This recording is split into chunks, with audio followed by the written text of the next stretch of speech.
guys, what's going on? It's Andrew from AR Media, and tonight's video I want to review It Chapter 2. Now, I saw this in a Dolby Cinema on Friday, and I am pumped to talk about this one. So let's get straight into the movie on this. So if you're a fan of the channel, you know that It Chapter 1 was a favorite of mine of 2017, one of my favorites, and one of my favorite horror movies really of the last decade, I would say. It's not an art house horror by any means, it's more of a jump scare horror, but I just love the character development that was in it, and I love the lore behind it. So I did read it, the novel by Stephen King. I read that when I was younger, but I did reread it recently before It Chapter 2 because I wanted to be more familiar with the book itself, and I wanted to compare it a bit more. So I did read the book, and then I watched It Chapter 1, and then I went to go see It Chapter 2.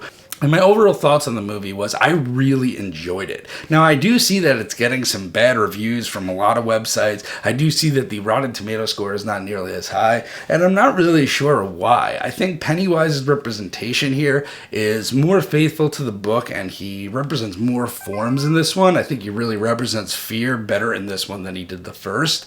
I think it's a great continuation of the first. I think the casting for this, that is the star of the show right here. The casting from the younger kids to the new James McAvoy, Bill Hader. I mean, they look identical to their younger counterparts. It is crazy. It's some of the best casting I've seen. Jessica Chastain as Beverly. I mean, this is some of the best casting I've seen. James McAvoy does an amazing job, but the person who really steals the show here is Bill Hader as Richie Tozier.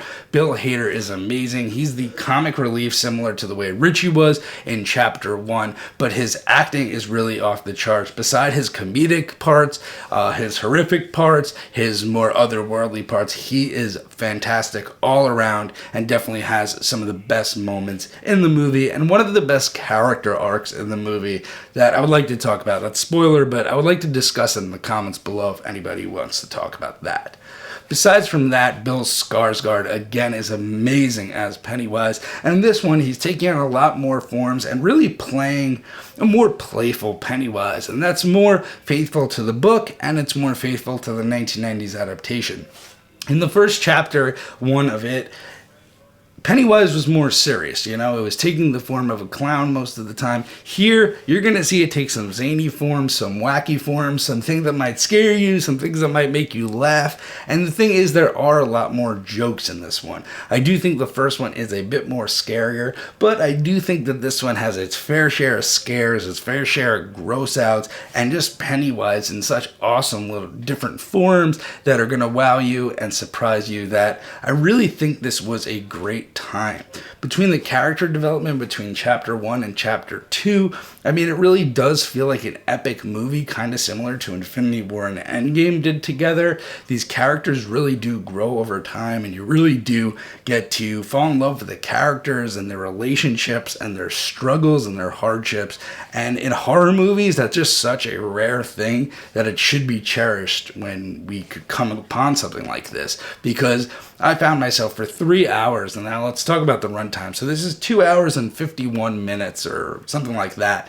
So that is a long time for a horror movie. It's definitely longer than the first It, but I do not really feel it drags at all. I mean, some people may feel it drags a little in the middle, but I feel like the setup that they did to bring all these Losers Club back together and put them on their separate missions, I think it was actually really entertaining. I think it was a good way to run into Pennywise, and it made for some great scares, some good gags. I mean, overall, guys, I'm not really sure where these bad reviews are coming from because I personally love this movie. If you're a fan of It Chapter 1, I think you'll have a great time with this one. It has a lot of laughs, a lot of scares, and that same awesome character development that you really loved from Chapter 1. So guys, I would say go out to your nearest Dolby Cinema and go see it. So now let's talk about that video and audio quality real quick. So I saw this in a Dolby Cinema.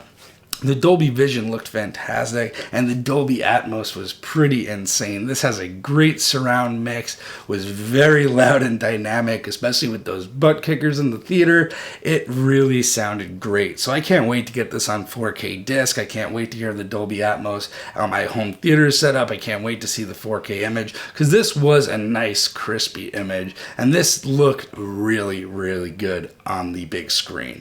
Really, really good. So can't wait to see this on the 4K. 4K. Really love the movie. Highly recommended. Let me know your guys' thoughts down below. I'm sure a lot of you guys saw it this weekend, and I'll see you guys in the next Finding Nemo review.